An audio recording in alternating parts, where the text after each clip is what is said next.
31. zadatak. Na tijelo mase m je jednako 30 kg djeluje se silom F pod kutem od 30 stupnjeva prema horizontali. Tijelo se giba jednoliko. Faktor trenja između tijela i podloge je 0,1. Odredite iznos sile F. Zapišemo što nam je zadano. Masa 30 kg, kut u odnosu na horizontalu je alfa 30 stupnjeva i faktor trenja koji označavamo sa mi je 0,1. Ono što nas se traži je iznos sile F. Ovo rješavamo skiciranjem sila, dakle moramo vrlo pažljivo i precizno nacrtati sve sile i onda reći čemu je jednaka koja sila.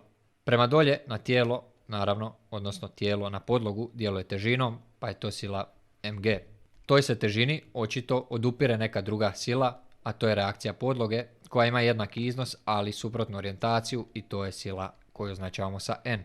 S obzirom na to da smo crtali okomite sile, moramo vidjeti postoji li okomita komponenta naše sile kojom pritišćemo podlogu. Ako malo bolje pogledamo, naša sila se može rastaviti na dvije komponente.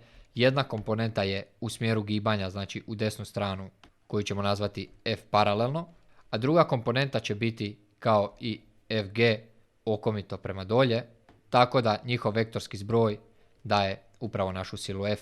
Dakle, ovo je F okomito. Sve što nam još ostaje je definirati koja se sila opire ovoj našoj sili F paralelno. Kako znamo da postoji takva sila? Prije svega u zadatku nam je spomenuto trenje, a s druge strane možemo vidjeti da se tijelo giba jednoliko, što nam je zadano u zadatku. Uvjet za to je da sve sile koje djeluju na tijelo u desnu stranu moraju se poništiti sa silama koje odgovaraju tim silama u lijevu stranu i isto to vrijedi za sve druge smjerove.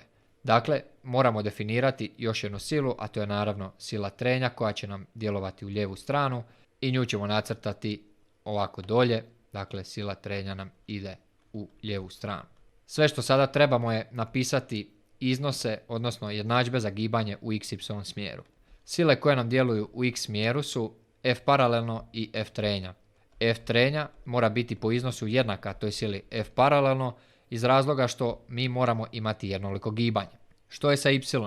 Imamo sve sile koje nam djeluju prema dolje, a to je mg plus F okomito i njih naravno poništava sila koja je prema gore, a to nam je n.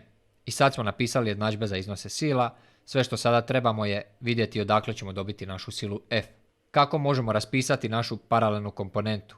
Naša paralelna komponenta, ako zatvorimo pravokutni trokut, vidjet ćemo da je ona priležeća kateta u trokutu u kojemu su katete F paralelno i F okomito, a hipotenuza je F.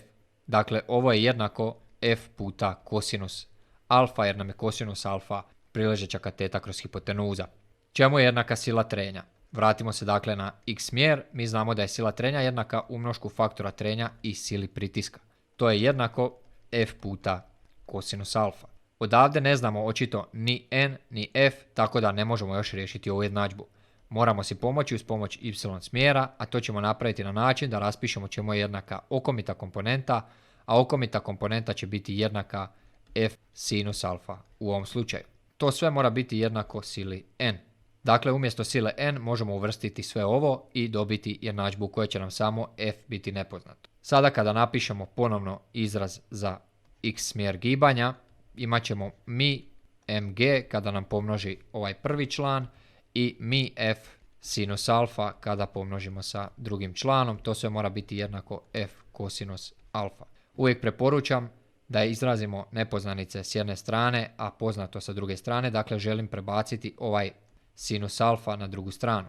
Imat ćemo mi mg koji će ostati s ove strane, a s druge strane ćemo imati f kada izlučimo. Od prvog člana će nam ostati samo kosinus alfa, a od drugog člana koji će prijeći s minusom jer smo ga prebacili na drugu stranu imat ćemo mi sinus alfa. Ako vam je ovo teži način, slobodno izračunajte u međuvremenu koliko imate ovih f-ova jer su vam sve podaci zadani. Dakle, možemo sada izračunati koliko je mi puta sinus alfa pa reći ok, imamo toliko f-a i ovdje imamo toliko f-a pa onda to zbrajati, ali najjednostavniji način je izraziti nepoznanicu.